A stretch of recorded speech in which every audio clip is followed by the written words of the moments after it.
seconds and we get going. Hi, Emma. How are you doing? Long time. Emma Cashmore. There's possibly another Emma in here. I don't know. Good.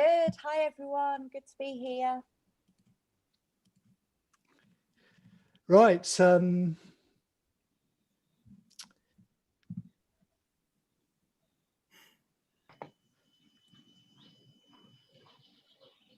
Okay, nearly good to go. Sorry.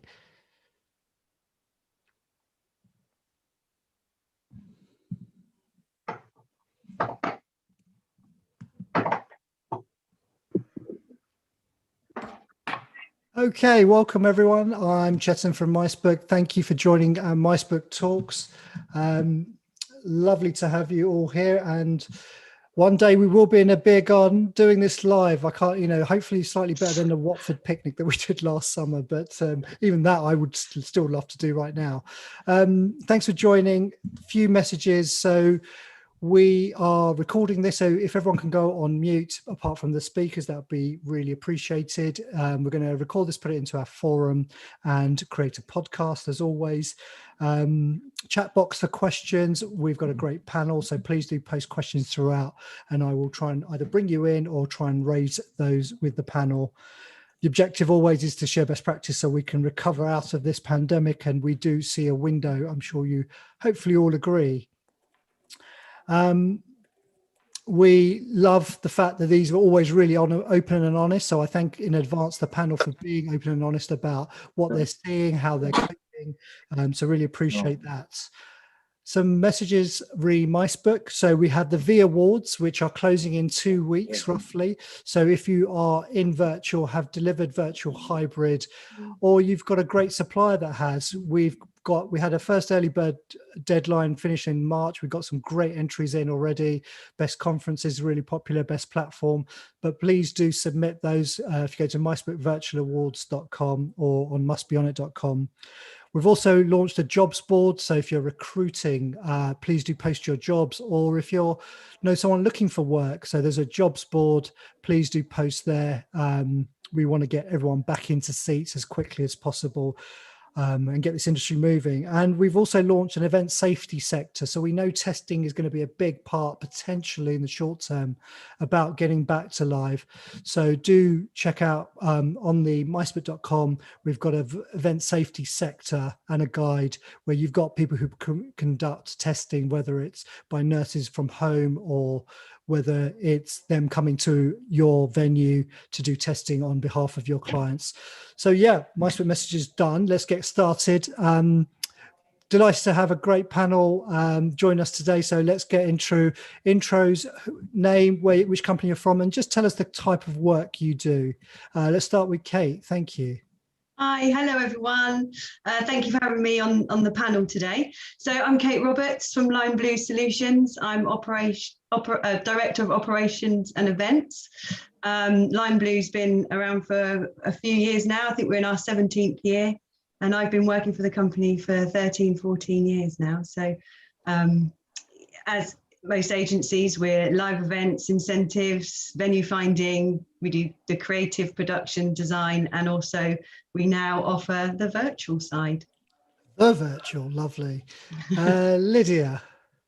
Yes, so hi, I'm Lydia. I'm the Head of Sales and Marketing for Principal Global Events and London DMC. We've been around for almost 27 years, and I've actually been with the company for 5 years now, almost 6. Our main, offering is really global events. So we work with clients both in the UK and overseas. We have a DNC part, which is obviously for the incoming clients, and also a full service agency side, which offers hybrid, live, virtual events with a full production team and everything you could possibly want in an agency. So that's us. Thank you. Can I hear a twang? Where are you from? I'm Australian. Australian. Oh, yeah, it's almost gone. It is almost gone, I know. I've lived all over the place, so yeah. Great to have you. And Claire.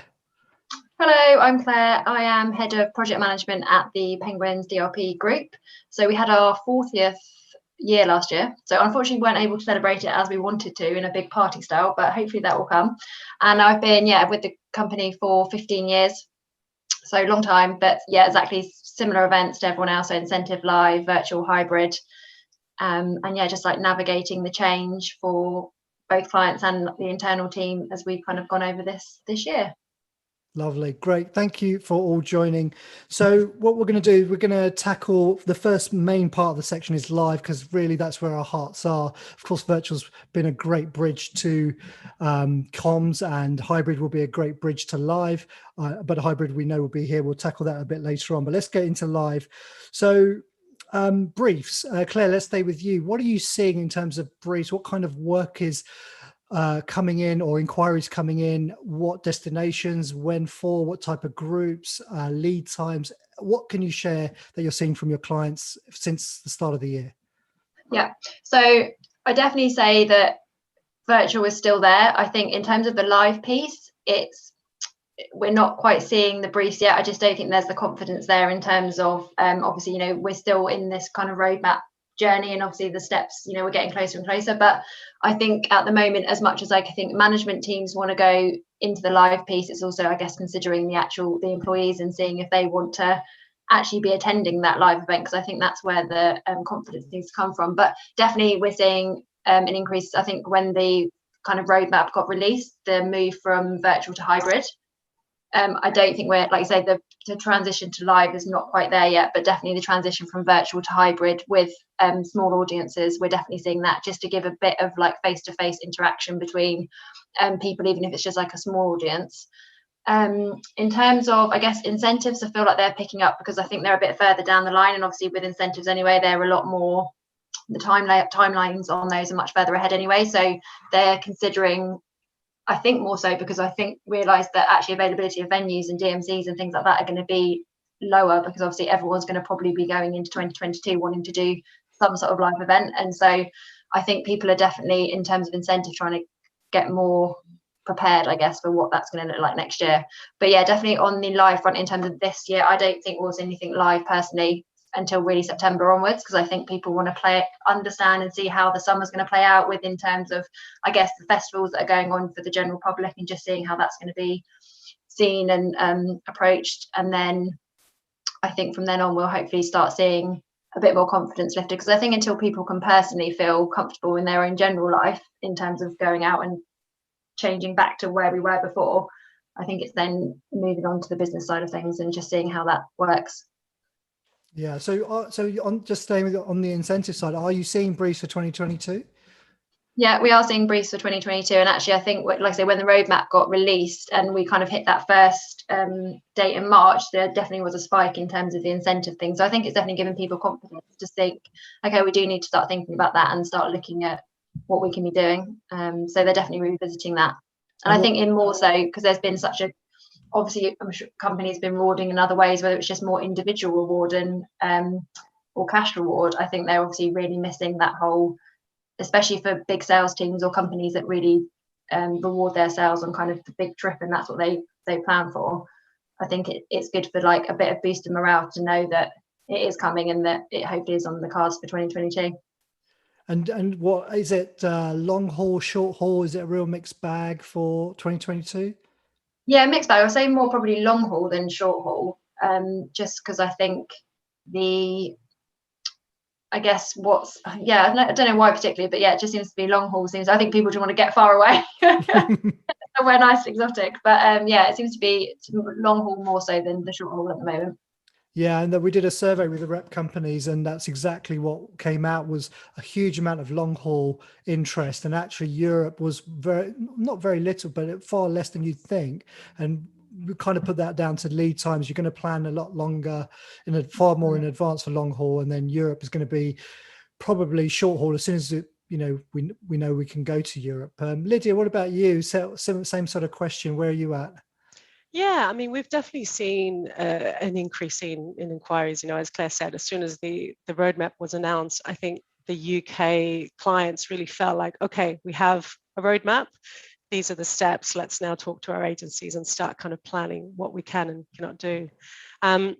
We've definitely seen an increase in the hybrid side. So obviously towards the end of the year, it's going to be really, really popular for, I think, a lot of companies that have been holding off doing a lot of things and have just kept everything virtual. But we've kind of had a few inquiries that are looking to go fully live. It's definitely for smaller groups. It's not for the bigger things.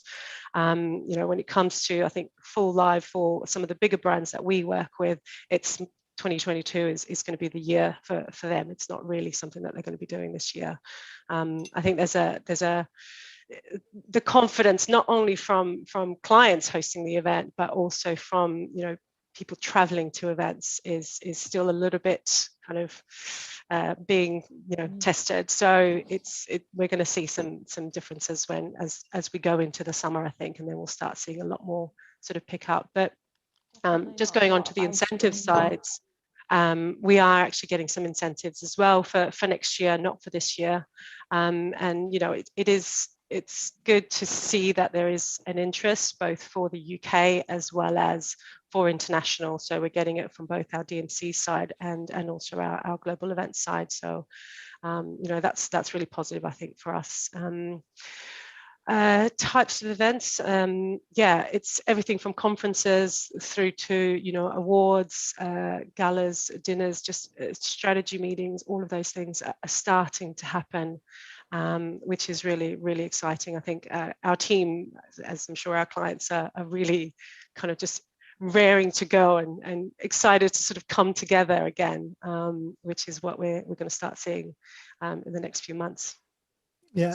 Any particular destinations that are looking popular at the moment? In the UK or out of the UK? Both. Well, funnily enough, I mean, Lisbon's come up a couple of times because obviously they've got a roadmap and they're also in a slightly better situation as well. So to the rest of Europe. So that's come up a couple of times. Yeah, we've had a couple of things for long haul. I know the team is kind of currently looking at everything and anything. I mean, I'd love for clients to go to Australia, of course, but you know, that's like really, really long haul. And of course, Australia wouldn't let anybody in right now, not even me. So yeah, I think Australia is going to have to wait for clients. But yeah, it's a nice mixture of things that we're getting. Okay, good. And Kate? Yeah, I think when the similar to what Lydia and Claire said, but when the roadmap was announced, I think there was a big flurry of excitement, and quite a few of our clients sort of started to talk to us about what we thought and when could an event happen. We've actually confirmed this week a live event for 15 people, so it's nice and small, at a venue in Berkshire, so that's really good. But there's always the talk about flexible terms and conditions and things like that still happening. And then we're getting quite a few inquiries through for summer events. So instead of doing their mid-year conference, they're wanting to do a corporate summer event, so make it more fun, but still have the corporate announcements so they can all be outside, big space, maybe open marquee, tented space as well for the weather that we get in the UK over the summer. So that's quite positive. And then incentive groups have been coming through for sort of Q4 this year and then 2022 as well. So there is that real big want to shift back to the live. But at the same time, we are still getting pitches and inquiries through for virtual events for end of this year and beginning of next year as well. So okay. A real mix. We talked earlier just about pitching and that process. Tell us a little bit about that experience and how that's gone. Staying with you, Kate. Yeah, I mean, pitching, the virtual world of pitching is a difficult one to do, I think. We were talking earlier, and you know, whether it's a client that you know or it's a new client or whatever the situation is, there's this sort of lack of interaction that some of the clients don't feel like they can interrupt you and keep talking throughout and ask you questions. So they cameras off, they mute themselves, you're screen sharing, you're giving them a demo of your platform or you're talking them through an incentive program, and there's nothing back. And then it all finishes, you ask if there's any questions and they go, no, that's great. And then you close the Zoom call and it's like, what's happened? Where are we? It's quite hard and it's difficult to, at least if you're pitching to somebody and you can see their reactions, you can steer your pitch in the right direction that you think the client is heading for. Whereas at the moment, it's sort of, you just have to try and cover all bases, or maybe try and make it more interactive, get them to, when we demo our platform, we try to get them to register as well, so that we can do the things together, so that there is that interaction. But yeah, it is tough. I think it's also harder. I think especially we found that obviously it is quite new in terms of events, and clients just can't visualize things as well as they could in the live environment. So when it's even harder, like you say, explaining it in your pitching, and you're trying to explain virtual, but it's obviously bringing that to life is sometimes harder than if it was in a live experience. So we've done quite a few pitches actually in our actual XR environment, so using our studios and actually bringing an XR environment to them. So obviously they log on and they're in this kind of, they could be in Canada, or they could be in a studio, or just to really kind of immerse them in what it could actually be like for them to experience, which is, I think, been handy, because like you say, it's making them visualize it rather than just explaining it, because exactly like you said, Kate, in terms of letting them experience the demo so they can actually use it and play with it, because sometimes it's just, they just don't grasp it sometimes, I think, and that's the hardest thing. Yeah, and for one of our really large sort of kickoff virtual events that we did, instead of just doing a standard demo, we created an event for the demo. So, I introduced myself, I told them there'll be this delegate attending this stream and attending this breakout, and then as they then went to the platform during the breakouts, I'd pop up and be like, hi, welcome to your breakout, and then pop out again. So you kind of have to try and make it a bit more fun, I think. It's definitely become a lot harder to sort of get people engaged with what you're presenting to them. And one of the things that I think has really changed as well is just that ability to really read the room, and also be able to share the experience of what they would be experiencing. And as the girl said, I mean, we all, I'm sure, work on putting together the platform so people sign on. I mean, we do exactly the same thing as well. We create the event, we theme it to them, we brand it with absolutely all of their company colors. We put entertainment. We even get some of the pre-recorded content and the sessions that we would be putting forward for their event. And it's really hard to sort of get them to kind of sit through an event which we're pitching for, with something that would be like for 2 to 3 hours for their employees, to kind of try and show it to them in a 20 or 30 minute discussion. And then, that's it, they go off, but you haven't really had that opportunity to really allow them to kind of properly engage with what you're presenting. And it's really changed sort of the landscape of how we're all kind of pitching and how we've all had to adjust to pitching. The other thing which I think I've noticed and we've noticed at Principal is, we're now not just putting together a proposal or a pitch for one event or one type of event. We're actually putting a pitch for 3 different types of events. So especially for, now that we've got the roadmap, the end of the year, clients are asking us to put together, right, if it's a hybrid event, what would that look like? If it's a fully live event, what would that look like? But then if we need to do it virtual, what would that look like? So we're essentially doing 3 proposals and pitching 3 different events to them, instead of just one event. So that's really kind of put a lot more, obviously a lot more work on our team. A lot more creative needs to go into it. I mean, it's fantastic to be able to think like that and do that, but it also takes a lot of educating of the client of what are the things that they're going to need to consider when we're looking at the hybrid version of that event. And then, right, and here's the live version of that event, or what are the other elements that we will add to that? And then you've got the fully virtual, and this is what that would look like. So yeah, it's the pitching process and the climate has really changed, I think, over the last year. But yeah, it's one of those things where we're all so keen to just get back to fully live and how we were and how we used to be. But I think it'd be great, obviously, as the year goes on, we'll start seeing some of those things change. Just to quickly add, the last positive thing I think from the pitching process that has changed, people have definitely been more willing to talk to new suppliers, to talk to new companies, because they may have been working with an agency before that perhaps was not able to pivot quickly enough, or was not able to offer the services that they needed for virtual. So they have kind of that they were a lot more open to say, okay, yeah, well, we've been approached by a company and they're offering a virtual service, or they have a virtual platform. Yes, we will talk to them, or yes, we will give them the time, which I think was really key for us as well. When, we picked up a few completely new clients over the last kind of year that perhaps we wouldn't have worked with before, and that's been because we've been doing virtual events. We've been able to demonstrate what we do to them, where we wouldn't have had the opportunity before. So that's kind of changed a little bit of the landscape as well. Yeah, I guess it's also broken down. Doesn't matter your geographical location. Yeah. So you could pick up a client in Spain for a live event. You'd never have that but I think I kind of believe that the UK is leading the way in terms of course, the virtual platforms could be from anywhere, the technology, but it's also how do you engage with the audiences. And I do believe we're kind of ahead of most, but I'm obviously biased. Okay, well, let's not go into virtual and hybrid as much, because let's stay on kind of live and what we're trying to get live. So I know there's a lot of versions of the event that might be live, might be hybrid. What about, are you already starting to talk to your clients about testing and using that as a mechanism to getting back to a live event? Claire, let's go to you first.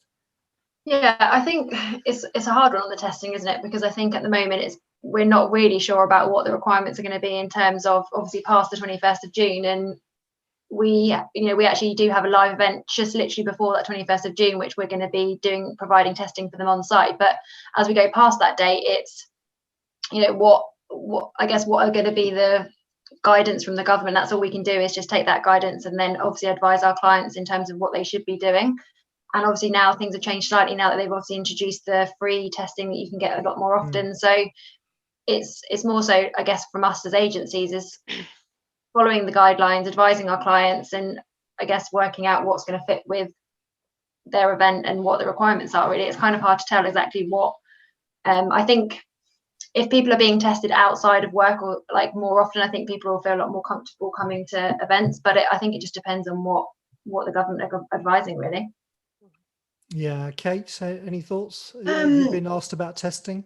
Yeah, we have been asked. Well, I've asked the client about testing rather than the client asking us. So for their event, for one of the events in July, August, for the sort of company summer party, it was a question I asked them: what is your company policy going to be for testing? So are you moving people back to the office? Are you going to ask them to have tests? Because if it's something that's written into the client's policies as such, then that obviously should be adapted and taken forward for their events. You can suggest you mean like their corporate policy, as in just their normal work policy? Like their corporate policy, yeah. So whether they're going to introduce that. Because for companies over 50 employees, then they can get tests for everybody. But also, I'm also very aware that, me personally, I'm happy to take a test. I'll do the twice a week test. I think it's a great idea. And, a lot of people don't have symptoms. So it's a great idea to capture that. But not everyone is okay with taking a test. And you then have that issue of, if they're not okay, but they're coming to your event, how do you then manage that? There's also a lot more planning, space required. You're gonna have to test area, your waiting area, your positive or negative test area, and different flow points through the event. So it's something we're now starting to really think about what's appropriate. Yeah, related to that. So Lidia, something that came up last week in our talks was because none of us are actually at this stage, but when registration goes live, what can you ask? Should you be asking? Because, if you've had 2 vaccines, can you ask that? So all of these things, it's going to be quite a little bit difficult to navigate, do you think? And is it going to be, I don't think anyone's going to tell us exactly how to do this, but Lidia, what's your thoughts on kind of event registration? And you may not be there yet, but at this point. It's one of those things, it's yes, we're all here and we're talking about it, and we're essentially thinking about it, but how is that going to really look like at an event when you've got 1,000 people turning up to an event? How are you physically going to do testing? Who is going to do the testing? Who's going to be in charge of that testing? You know, it's not as simple as saying, oh yes, we'll offer testing at the venue. Okay, who's going to do that? The venue? Is it going to be the event organizer? Is it going to be, you know, the client? Do you need to bring in a separate medical team? What is that going to actually look like? And, you know, the registration in a way is going to have to also be integrated into that testing or no testing, or passport or no passport, because you can't have two things completely separate. I don't know if you remember, but you know, I took part in a panel discussion about China and how China was doing with COVID very early on. This was with HiSpace. But you know, one of the things that I've sort of been seeing with a lot of my China contacts is they've been doing not testing, but there have been a lot of companies, especially some of the bigger companies, have actually been doing testing for all of their staff. So only the staff technically attend events and they know everybody's tested, therefore you're covered. You're not actually doing testing on site. They are still doing things like, you know, the heat monitors, the temperature tests at entrance, and just the basic guidelines that we're all going to have to, you know, see for a few months to go still. But all those things are still happening. But when it comes to the registration of delegates attending those events in China, they are asking, right, does your company provide testing? Have you been tested? Have you had a vaccine? Da, da, da, da. All those things are being tested, and they're part of that registration process. And I mean, yes, we can say, oh, China, this and that, but it is the reality we all live in. We all currently live with coronavirus. And if we want to move forward and if we want to move events forward, this is something that we also have to start thinking about, not just us as the event organizers, but also the venue, the clients, and how we're all going to kind of integrate everything to be able to do events safely for delegates and make people feel safe for coming, you know, to come to an event. I'm sure somebody that's got, you know, even if they've had the 2 vaccines and they can quite happily say, yes, I've had the vaccines, I'm okay to come to an event. If they find out that there's people that don't want to even get tested or temperature checked, or, you know, even wear a mask at the venue, then they'll feel very uncomfortable and they'll want to leave. You know, so we have to be really aware of all of those things and think about, not just as an industry, but also, you know, talk to venues and talk to our clients about how logistically this is all going to look like and how we can make it work, how we integrate the whole thing together. And what are some of the questions that we need to be asking when it comes to that registration process to make people feel comfortable. Essentially, we're going to have to ask at some point, you know, we will have to start asking people, have you been vaccinated? Because that is part of what the UK is doing. We're vaccinating the population. You know, it should be something that we should be scared to ask people. It's not like you're asking a sexual orientation or, you know, a religion. We do ask, you know, what's the religion? Because sometimes we have to use that for catering purposes if we need to provide halal food. So this shouldn't be, I don't know, taken out of context. The context is we are still living with coronavirus. We need to know if you want to come to an event, perhaps this is something that you'll be asked. So, you know, please be open to it and think about it. Yeah, I mean, we've got our first event provisionally booked for 19th of May, when it opens up on the 17th, so 50% capacity. We're probably looking at testing at the hotel. It's going to be a small event for maybe 30 people.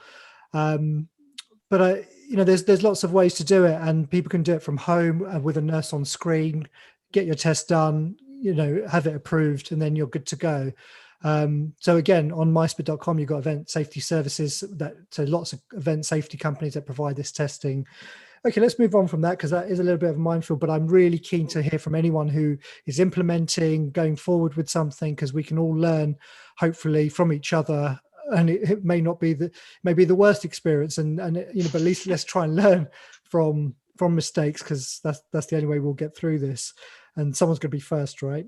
What about travel and site inspections. And Kate, let's come to you. What are your teams happy to travel? Are they going on site inspections? Are they doing them virtually? What's the team doing at this point, or are you not again at that stage? We're not really at the stage of site visits, I don't think, at the moment. When some clients were feeling very, very optimistic and they were hoping to have an event, a large company conference back in February, we did a site visit online, like a Zoom site visit, and that was good. But for other destinations and things, like the team, I think are fine and are happy to travel. It's just that only really do it if there is an actual need to do it. You know, if we're really, really nailed down the destination where it's between two venues, the client's literally signed contracts but just needs for us, but wants to see us to site visit, then I think we would. But yeah, we're not quite there yet, I don't think. Yeah, Claire, so where are you guys at? Same thing. I think exactly like that. We're not, like I say, because I don't think people are moving into that live.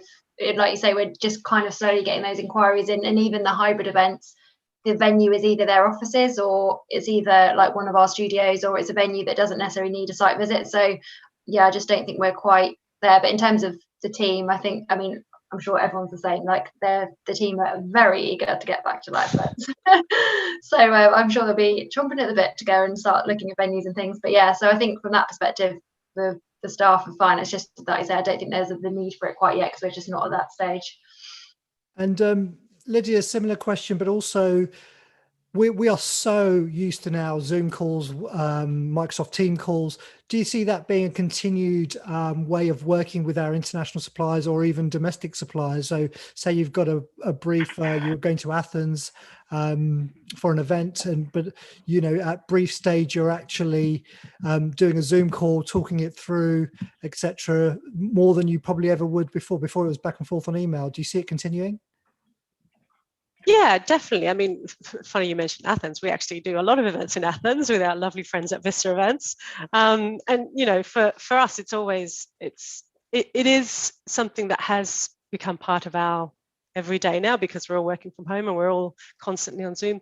But funnily enough, I actually had a conversation with somebody on the phone the other day, a supplier on the phone the other day, and it was actually normal phone. Like a normal phone, yeah. Crazy. Yeah, they called my mobile. Yeah, I didn't have to be dressed up or anything. It was great. But yeah, I mean, I think obviously right now we all have a lot more time and we are constantly sitting in front of a computer that we can do team calls and Zoom calls. I think as we start getting out again, I don't know whether we're all going to be doing that. You know, it will obviously change a little bit as the time goes by. When it comes to site visits, I mean, for us, we've kind of been doing some site visits to just venues that we're using for, you know, for some of the virtual events that we're doing. If we need to set up a stage or if we need to kind of build something, clients want different kind of feels to their events. And it's other than that, we've kind of not really been doing anything else. Venues that we're working with towards the end of the year for anything live or hybrid are actually venues that we know quite well, so we don't really need to visit again. The client knows them quite well. I mean, some venues that we're using, the client has had their event in there for 3-4 years already, so they know the venue quite well. When it comes to the incentives that are sort of coming to us for next year, we're kind of still waiting to see whether or not clients are really going to be able to come into the UK. That's one thing. So if they can't, then we will be looking at obviously doing sort of virtual tours with them. But other than that, at the moment, it's kind of just, when we need to, yes. But otherwise, we're kind of just mainly working the way we are at the moment. Yeah. So again, just any venues that are on the call today, you do put, if you've got a virtual tour, if you've got a 3D walkthrough, like a Matterport type product, you can integrate that into your micebook profile. So please do that, because that can help planners. While they can't come out to see you or visit your venue, they can do the walkthrough. So do that. What about, let's go, Claire, what about anything your team is doing in terms of getting out for product knowledge? Is the team planning on attending Confex or Meeting Show, or all of that is still up in the air at this point. And a secondary point is the supplier community have done, the hands have been absolutely tied behind their backs, but they've really done well in terms of great showcases, virtual tours, virtual safaris, cooking, the rest of it. I mean, it's been brilliant. What have you seen? So the second part of that question is what your team's doing, and also what's been brilliant, what's really impressed you with the supplier community that they put on, that have kept your team kind of engaged and updated with product knowledge? To you, Claire, first. Yeah, I think I think everyone in the team is always keen to keep up to date with things, keep up to date with products, and I think sometimes it's just this, if I'm being completely honest, a struggle to, when you've been looking at your laptop, and I'm sure everyone's experiences even in personal life, when you've been looking at your laptop all day, is the last thing you want to then go and do is do something like online virtually to try and when you finish the day. So I think I do think sometimes it's been harder, I think, for people to want to, like, not that they don't want to learn, but I think it's actually maybe either with just workloads, because I think it just feels like you're working, I guess, with the virtual piece, everyone's working so much longer hours and actually sometimes trying to find the time.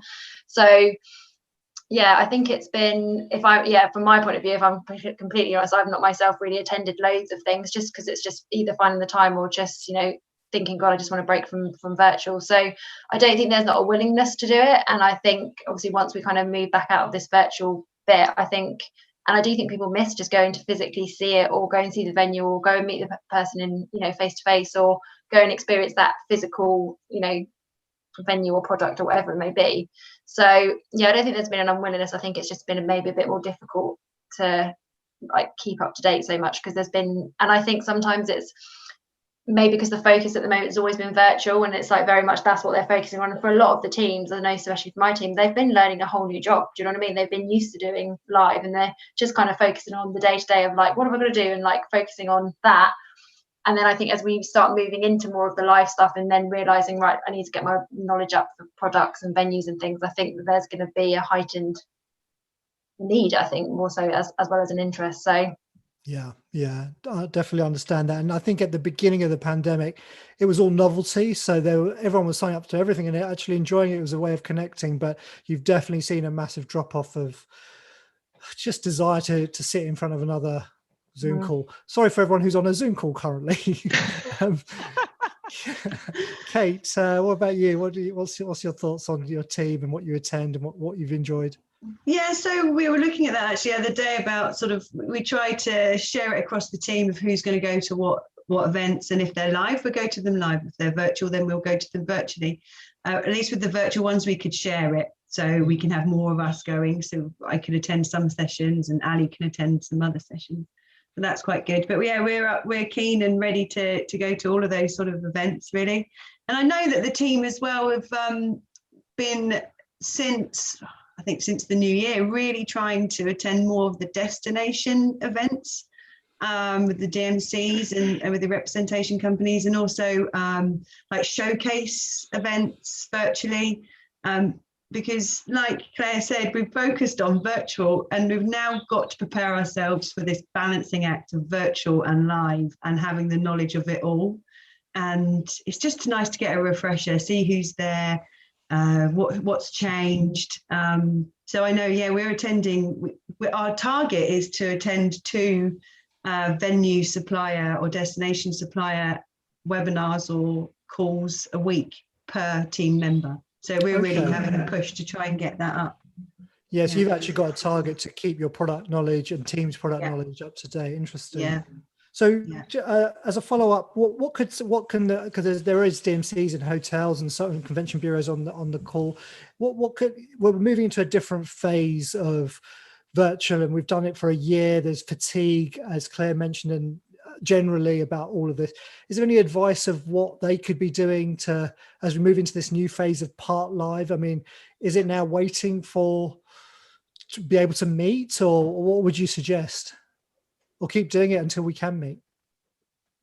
Yeah, I think keep doing it until we can meet. Some of the best, the feedback from the team we've had from sort of the best calls that they've had is where it's actually at the venue rather than just them calling, they're walking around the venue and they're showing the scenes, or somebody then goes on a speedboat. Like, it was a very creative destination presentation from a DMC. And they were like, wow, that was amazing. It was really good. Can you say their name? I can't remember. I'd have to look it up on my email. Thinking about a plug. Oh no. I think it was from one that Andre represents, actually. I think it was Gemma who attended it. It was the MEP2 one in Turkey, wasn't it? Yes, it was. There we are. There we go. Yeah. There you go, Meptor. MEP. Got your plug in. MEP. Yeah, thank you. Sorry, my memory's terrible.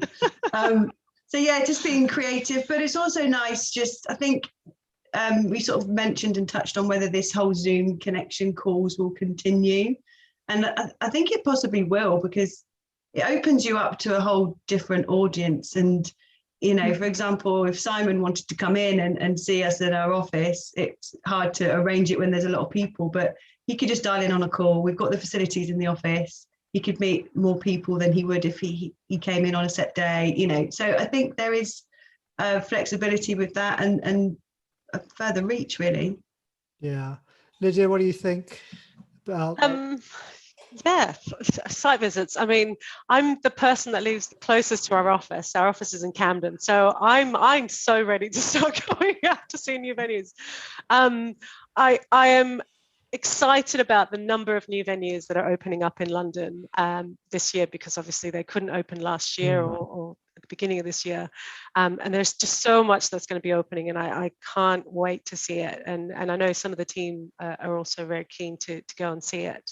As far as what I've been attending, I mean, and we've all been attending quite different things. There's been a number of sort of supplier presentations on virtual activities and virtual offerings, for obviously the events that we're doing currently. But then there's also been a lot of destination presentations, and yeah, I've been to some good ones, some not so good ones, but there's been a real mixture.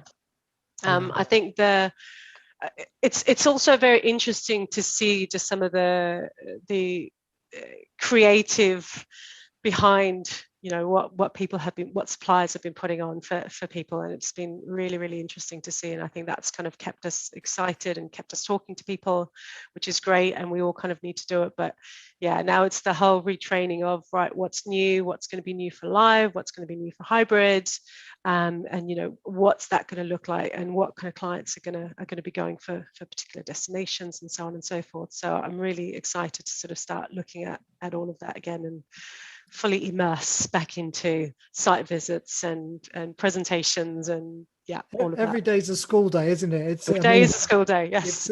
In that sense, it is quite exciting. We've just reinvented a whole industry, or invented a new industry and reinvented an existing one. Kate, what about Graham's got a question about destinations that will appear on the green list. Will you I mean, it kind of makes sense, but will you look at the green list destinations and then say, okay, these are the ones that we can obviously look at for our clients? I mean, or would you use some other method? Yes, I think so. It depends on the brief as well, but yes. So we did a virtual pitch for an incentive last week, actually, and they had specifically requested that destinations that they'd asked for South Africa and places like that, and then we put forward some more sort of safer options. And when we were then pitching to them, we explained why we just thought actually these other options, I think it was Dubai, which was then their chosen destination in the end, is probably better to go to. So I do think that that is really important at the moment as a starting point to start the incentives going. Okay, well, I'm going to close. I mean, we spent 45 minutes so far on live, and I think we could probably carry on, but I'm going to, is there any other closing points about live and the return back to live from any of you? Claire, have you got anything else to add on just how we're going to get back to live? Are you confident? Do you see it bouncing back? Yeah, I'm definitely confident. I really think we're going to see a change after the summer. I think obviously the roadmap has been launched and we're still a little bit away, and I think obviously in the past we've been like promised things and they haven't happened, so I think everyone's just literally waiting for that kind of 21st of June to be like, is it really happening? Am I going to go to bed on the 20th June, then wake up in the 21st June and suddenly everything's going to change? Like, is that true? So I think once we get past that date, I do think corporate companies are going to feel so. Oh, sorry, I think we've lost you, Claire. Sorry, say that again, last bit. Like, I muted myself. Did I? No. No. That's weird. Sorry, did I mute myself then? No. No, you just froze a little bit. Go on, let's go one more go. Did I? Oh, sorry. But yeah, I think like we saw a spike with the March date. I think we'll see another spike again with the June date. And I think then once the summer's happened, I really think from September we'll be seeing a real increase. Lovely. Lydia, any closing comments on live? Yeah, to be honest, there's a particular date I'm looking forward to seeing, and that's the G7 summit in Cornwall, because I think that is going to be one of those events that's going to say to the world, right, the UK is ready for events. The UK is ready for live events. You know, bringing together world leaders to Cornwall of all places for one of the most important events is, and they're doing it live, is going to be a huge sign that we can go ahead and we can have, you know, confidence in putting together our events and moving forward. So yeah, I'm really excited for that, and yeah, I'm definitely excited to see how festivals are going to go during the summer, because I've signed up for 2. So you know, if events like that start to happen and you know we see positives coming out of it instead of negatives, then I think the confidence in people attending events will really build, and it'll be a real good thing for all of us. Yeah, and to your other point about the new openings, you know, it's going to be a very exciting time in London. You've got the Mayfair Townhouse just opened. You've got Nobu, Yes. Portman Square, where our V Awards are. You've got the Londoner obviously opening, which is going to be spectacular. Kate, what about you? What's your thoughts on bouncing back to live, and not only just live UK, but internationally? Yeah, I think international, fingers crossed, international 2022 is going to go crazy. We've already got sort of 4 or 5 incentive programs going into 2022. We've got sales kickoffs being discussed for 2022 overseas. So, you know, let's just, fingers crossed. It does depend on the rest of the world and Europe and things like that. So, but return to live, as the others, Lydia and Claire mentioned, I think as long as we've got it right this time by our roadmap and it works, then come September, there'll be, I think it might be a slow rollout with getting people's confidence back, and, you know, just testing the waters a bit. But yeah, I'm looking forward to it. I think it's going to be good. Okay, I'm going to quickly do a bit on hybrid now. So what I'm going to ask this question, and let's not go over old ground. So let's see is there anything new that you could tell us that answers these things? So hybrid talked about massively, a way of getting more audiences, a way of getting back to live. What can we do? What have you learned in terms of any technology that's really helping with hybrid? What can you say about clients and their perception of costs when you've got 2 events really that need to be looked after and invested in? And how do you, and the third part of this question, and I can repeat them, how do you not cannibalize your live audience because you can just dial in, which is a massive issue potentially, or maybe not, I don't know. What's your thoughts? So Lydia, staying with you, what's your thoughts on hybrid? Is there any tech that you're using, or is it your own tech? Have you revamped it for hybrid? Yeah, I mean, we've sort of signed on with the platform that we use, and which is completely customizable, and it's fantastic. I mean, our team has done a lot of learning, and they've genuinely become experts at putting together amazing virtual events on our platform. But we've also spent quite a lot of time sort of looking at absolutely everything when it comes to streaming, you know, not just using one platform, but looking at LinkedIn, looking at live stream on Facebook, looking at live stream on, because clients are not just looking for one platform and that's going to fit all. It's really looking across everything. When we're looking at events that are, open to much bigger public, then they want to have something that's obviously more open rather than a closed platform. And all of those things have really become part of what we're offering. The content has been a huge part, I think, of the virtual events that perhaps clients needed a bit of education on. And, we've worked really, really hard on that. I mean, our head of production is fantastic. He's got a theatre background. So when he talks to clients about creating a show for the event, we really talk through them about a show. It's not just, putting somebody up on a screen and pressing go and record and that's it. It's if you want to create an experience of a virtual event. And sometimes clients just don't realize what you mean by that. So, there was a lot of education that kind of went through the first few months when we started sort of working with clients that were doing virtual events for the first time. But it was really an opportunity to kind of show them something different, show them what, we've been doing already, because we've been doing hybrid events for a much longer time than just the last year. But I think it was that education piece and for us as well as for the client to really see absolutely everything and all the tech that was out there that we could potentially use for virtual events, which was a big thing. Yeah, Claire, what about cannibalizing a live audience and ensuring that people still turn up to a live? What's your thoughts on that? I think Claire's frozen again. Kate, let's go to you. Yeah, sorry, Shetan, what can you repeat that? Yeah, so just in terms of hybrid clients, obviously it's buzzword. So how do we ensure that people still turn up to a live event when they can just tune in their pajamas, And the second part is, is there any tech that you're thinking of already that makes hybrid, rather than you've got all of the platforms that can do virtual, but is there anything specific you're looking at that makes hybrid work better?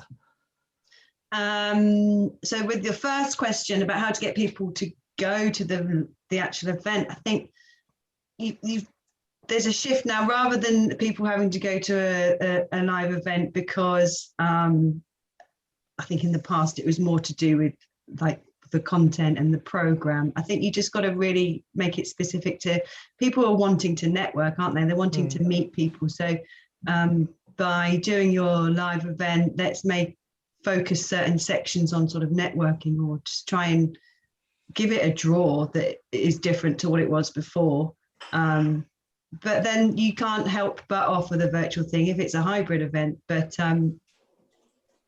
not everyone's going to be comfortable going to live at first, so falls back into their comfort space. But then also there's going to be people who just want to go to the event. So I think there will still be the sort of half to the divide anyway.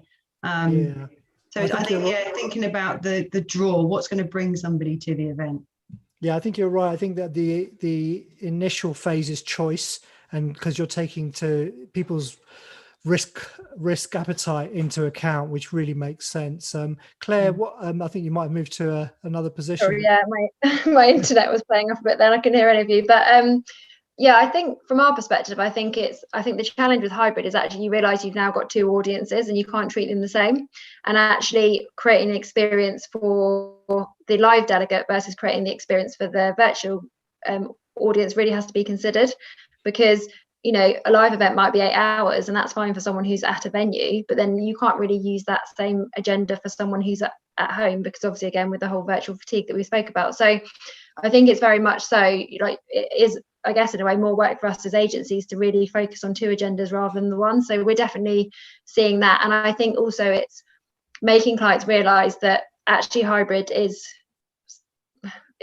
quite expensive, because obviously depending on how many hubs you've got and things like that. But if you want to have multiple hubs around and just do them not just have one, have them in different areas, obviously you're then replicating that stage share or that environment 4 or 5 times, and it adds up. And I think sometimes, again, because it's quite new to them, they just think they don't really understand the costs involved. So it's really kind of getting that message across to them as well.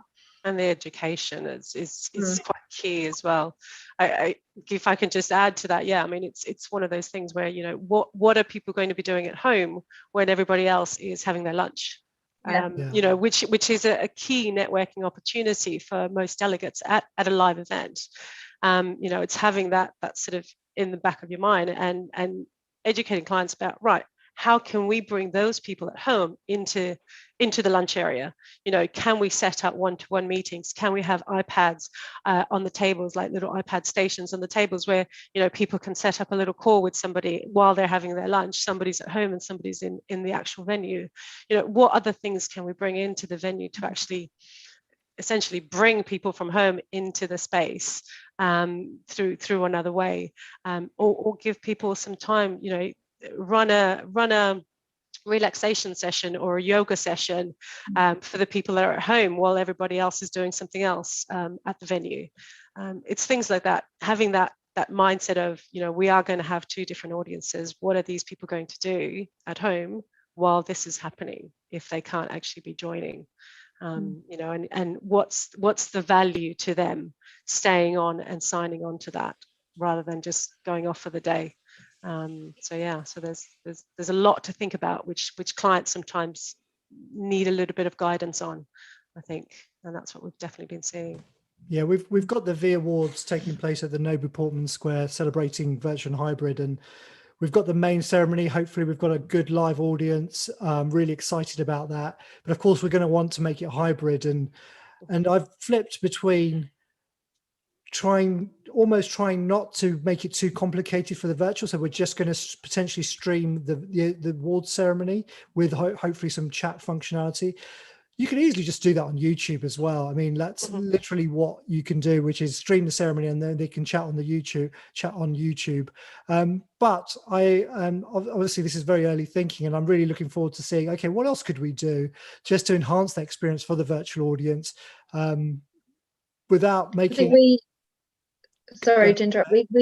We kind of talked about doing a bit like I guess Strictly Takes Two, like doing those behind the scenes bit, or like an extra thing that actually the virtual audience experience that maybe the live audience don't experience. So it could be a private session with the CEO to have like a Q&A session, or it could be a behind the scenes of something or another, and a bit like, you know, they do on like the BAFTAs, and they have the mezzanine level with then that you go around and you talk, but only the virtual audience see that bit. So I think it's just I feel like the virtual audience sometimes are the people who might be left behind, and I think it's therefore putting on some extra bits that makes them feel special because they're not necessarily at the event, and that might be through choice, but that might also be through the location of the event or where it might be that means they're not able to be there. So I think it's those extra pieces of information that you can entwine in for the virtual audience. Yeah, Claire, well, you'll get my brief soon, so watch out for it.